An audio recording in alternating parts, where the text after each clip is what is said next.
Hello everyone, IIT JEE question series के इस video में आपका स्वागत है। इसमें दिया हुआ है two identical charge spheres are suspended by a strings of equal length. The string make an angle theta with each other. When suspended in water the angle remains the same, यानी कि थीटा क्या है, same है। If the density of the material of the sphere is 1.5 gram per centimetre cube, the dielectric constant of water will be. देखो काफ़ी easy question है, ठीक है। इसमें करना क्या है वह समझ लेते हैं। तो इसमें क्या दिया है कि मान लेते हैं कि दो चार्ज पार्टिकल है जो कि एयर में है, इनका जो मीडियम है यहाँ पे वह एयर है, आर डिस्टेंस पे रखा हुआ है। तो यहाँ पे फोर्स ऑफ अट्रैक्शन और रिपल्सन लगेगा। अगर दोनों चार्ज सेम है, मतलब लाइक चार्ज है तो रिपल्सन, अनलाइक चार्ज है तो अट्रैक्शन होगा। और वह फोर्स कितना होगा, तो वह होगा कूलॉम्स लॉ से 1/4 pi epsilon naught Q1 Q2 by R square. अगर इसी सेटअप को, इसी पूरे सिस्टम को मैं किसी मीडियम में रख दे रहा हूँ जिसका डाइलेक्ट्रिक कांस्टेंट K है, तो उस समय उस पर जो फोर्स लगेगा वह लगेगा 1/4 pi epsilon not into K। यह देखो एप्सिलॉन नॉट इंटू K जो है वह एप्सिलॉन m है, यानी कि परमिटिविटी ऑफ मीडियम है जिस मीडियम में रखा गया है। और क्या होगा Q1 Q2 by R square. अब ध्यान से देखो तो यह क्या है, यह F/K है, यानी जो फोर्स यहाँ पे F लग रहा था, सेम सेटअप को किसी मीडियम में डाल दें जिसका डाइलेक्ट्रिक कांस्टेंट K है, तो वहाँ पे जो फोर्स लगेगा वह F/K होगा। अब दूसरा केस हम लोग समझ सकते हैं, बॉयंट फोर्स। किसी भी ऑब्जेक्ट को अगर हम लोग किसी लिक्विड में डालते हैं तो वहाँ पे एक बॉयंट फोर्स लगता है, और वह होता है डिस्प्लेस्ड लिक्विड। जितना यह लिक्विड डिस्प्लेस करेगा उसके वेट के बराबर लगता है। तो यहाँ पे अगर मैं इसका वॉल्यूम V मान लेता हूँ, तो यहाँ पे जो अगर मैं इस सॉलिड स्फीयर को मैं डाल दिया तो इसने कितना वॉल्यूम डिस्प्लेस किया, तो V वॉल्यूम डिस्प्लेस किया, तो उसका वेट ऑफ लिक्विड क्या होगा, तो ρLVg होगा।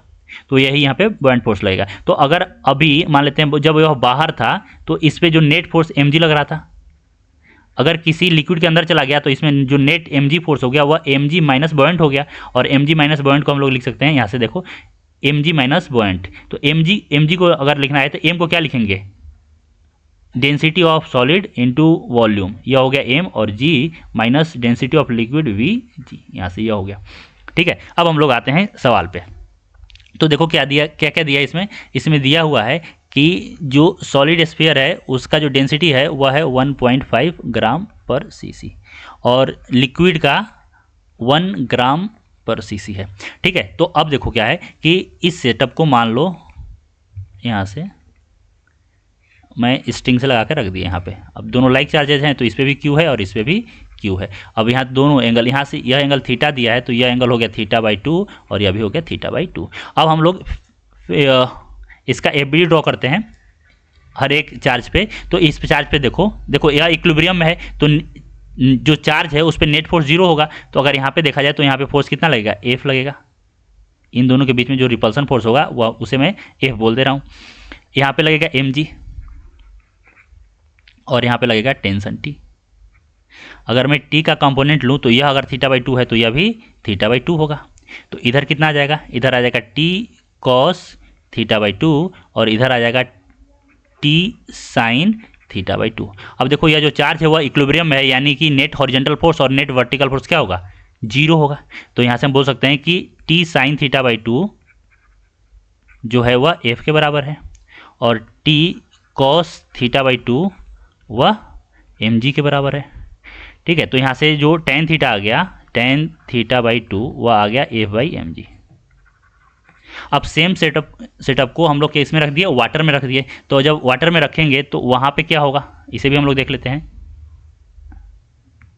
इसको मैं वाटर में डाल दिया तो कुछ ऐसा ही होगा। अब इसमें क्या दिया है कि जो एंगल है वह चेंज नहीं हो रहा है, मतलब कि यहाँ पे अभी भी यह जो एंगल है वह θ/2 है, यह θ/2 ही है। अब देखो इसको क्या किया, किसी मीडियम में डाल दिया गया, ठीक है। मान लेते हैं इस मीडियम में डाल दिया गया, लिक्विड में डाल दिया गया। लिक्विड यहाँ पे क्या है, यहाँ पे वाटर है। तो अब जो फोर्स लगेगा वह फोर्स कितना होगा, वह फोर्स मैंने बोला था ना कि किसी मीडियम में डालोगे तो F/K हो जाएगा। देखो F/K इसलिए हो रहा है क्योंकि इन दोनों के बीच में जो यहाँ पे R डिस्टेंस है तो यहाँ पे भी R ही डिस्टेंस होगा, ठीक है। क्यों, क्योंकि एंगल सेम है, तो यहाँ इन दोनों के बीच का जो डिस्टेंस होगा वो सेम होगा। जब डिस्टेंस सेम है तो जो फोर्स लगेगा वो पहले F लग रहा था तो अब लगेगा F/K, और यहाँ पे भी लगेगा F/K। अब यहाँ पे mg की बात कर लें तो नेट mg क्या होगा, यहाँ इधर लगेगा mg और ऊपर लगेगा बॉइंट, तो बॉइंट अगर हम नेट बोलते हैं तो यहाँ पे माइनस एफ बी हो जाएगा और यहाँ पे टेंशन लगेगा टी डैश, अब टी डैश हो गया। तो फिर से अगर हम लोग इसे लिखें तो यह थीटा बाई 2 ही होगा, तो इधर कंपोनेंट होगा T dash cos theta by 2 और इधर T dash sine theta by 2। ठीक है, फिर से हम यह इक्विलिब्रियम में है तो हम लोग net force in this direction, मतलब कि एक्स डायरेक्शन 0 होगा और वाई डायरेक्शन में भी 0 होगा, यानी जो यहाँ पे ए बाई के आया वह टी साइन थीटा बाई 2 के बराबर होगा, यानी कि T dash sine theta by 2 यह किसके बराबर होगा, या एफ बाई के बराबर होगा, और T dash cos theta by 2 किसके बराबर होगा, तो यह होगा M G minus F B. ठीक है, तो इसे अगर हम लोग डिवाइड कर दिए तो यहाँ से कितना आ गया, यहाँ से आ गया tan theta by 2 is equal to F by के M G minus F B, ये हो गया। अब इन दोनों इक्वेशन 1 और इक्वेशन 2 को हम लोग इक्वेट कर दे रहे हैं। ठीक है, तो क्या मिलेगा इक्वेट करने पे, यहाँ पे मिलेगा एफ बाई एम जी और यहाँ पे मिलेगा एफ बाई के M G minus F B. तो यहाँ से एफ और एफ कैंसिल, तो यहाँ से के आ गया, देखो के आ गया M G by M G minus F B. तो ऐसे भी हम लोग याद रख सकते हैं कि यह होगा, अगर कब ध्यान रखना यह कब होगा, जब थीटा जो है वह सेम रहे। ठीक है, अगर हम लोग इसे लिखें तो एम जी को क्या लिख सकते हैं, तो रो एस वी जी, तो यहाँ पे रो एस वी जी हो गया, और इसे एफ बी को क्या लिखेंगे, रो एल वी जी, तो यहाँ से आ गया rho S by rho S minus rho L. अब यहाँ पे अगर वैल्यू पुट कर दिए तो कितना आ जाएगा, ये आ गया 1.5, ये आ गया 1.5 माइनस 1 यानी कि 3 आ गया। तो जो के का आंसर होगा वो क्या होगा, कि जो डायलेक्ट्रिक कांस्टेंट है वह 3 है। काफ़ी इजी था, सिंपल यह कॉन्सेप्ट अपने को आना चाहिए, उसके बाद इसमें अप्लाई कर दिया तो आंसर आ गया। ठीक है, तो अगर वीडियो पसंद आया हो तो वीडियो को लाइक कीजिए, चैनल को सब्सक्राइब कीजिए, कुछ पूछना है तो कमेंट सेक्शन में मेंशन कीजिए, मैं रिप्लाई जरूर करूंगा। आज के लिए इतना ही, थैंक यू सो मच।